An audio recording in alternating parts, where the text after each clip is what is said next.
Joan Laporta, congratulations. You are today's episode of Bad Tailoring. Let's acknowledge the elephant in the room. His button is screaming, "Let me go."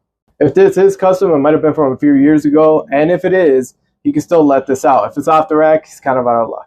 This is a really good observation of how your shoulders could really impact your sleeve length. As you can see, his left shoulder is actually higher than his right shoulder. I believe that they probably measured one side and didn't factor in the other side. And that's why you have this issue with his shirt sleeve poking out on one side more than the other. His pants really do him no justice here. He is a shorter guy, so by having this much fabric over those sneakers, looks really bad. He could go with like a semi-break if he really wants to have that professional kind of look.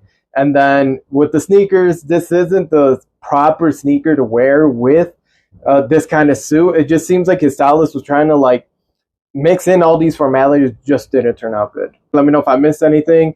Put anything in the comments. Make sure you guys like, share, and save this video. I'll see you guys in the next one.